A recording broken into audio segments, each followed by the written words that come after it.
காஜா ஆசிஃப் அவங்களோட இராணுவ அமைச்சர், நம்ம முகமது கஜ்னியும் கோரியும் புகழ்றதை நிறுத்திக்கணும். சோம்நாத் கோவிலை இடித்ததால் மட்டும் நாம் அரபிக்கில் ஆயிட முடியாது. நமது பூர்வீகர்கள் ஒரு காலத்தில் இந்துக்களாகத்தான் இருந்தார்கள், அதை நாம் மறந்துடக்கூடாது அப்படின்னு.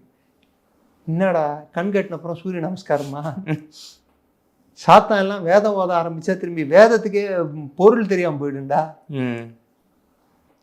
இதனால நம்ம எல்லாம் பயந்துடக்கூடாது.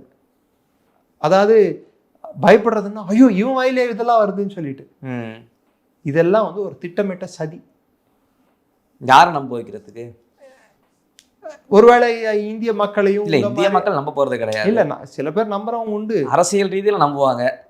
அது காரணம் என்னன்னா, பாகிஸ்தானே ஒத்துட்டு இருக்கு, இண்டஸ் தண்ணியை தான் விட்டு கொடுத்தா என்ன, அது பேசுறதுக்கு ஆல்ரெடியா இருக்கு. அவங்க தான் ஒத்துக்கிறாங்களே, நம்மளோட சொந்தங்கள் தான் சொல்லிட்டு நம்ம சொந்தங்களுக்கே தண்ணி கொடுக்காட்டி எப்படி அப்படின்னு சொல்லுவாங்களா? கண்டிப்பா.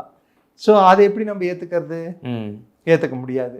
அப்ப என்ன பண்ணுவோம், தண்ணியை இண்டஸ் நதி நீரை ஒத்தி வைத்து அந்த இதை வந்து தள்ளி போட்டது இல்லாம, அபயன்ஸ் பெண்டிங் போட்டது இல்லாம புதுசா சினாப் பியாஸையும் வந்து சேர்த்து வச்சிட்டோம்.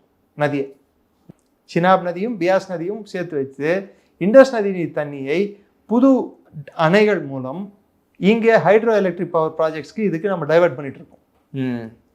இதுக்காக பாகிஸ்தான் அந்த ஏவுகணை அந்த சேட்டலைட் பேரை கூட சொல்றேன், கடந்த 16 வாரங்களில் 16 மாதங்களில் ஸ்டார்டிங் ஃப்ரம் 2025 ஜனவரி முதல் கொண்டு இந்த ஜூன் வரைக்கும் 6 சேட்டலைட்டுகளை விண்வெளியில் நிறுவியுள்ளது பாகிஸ்தான். ஆச்சி மசாலா, எந்த சமையலும் ருசி தேடும் ரகசியம். 20 ரூபாய்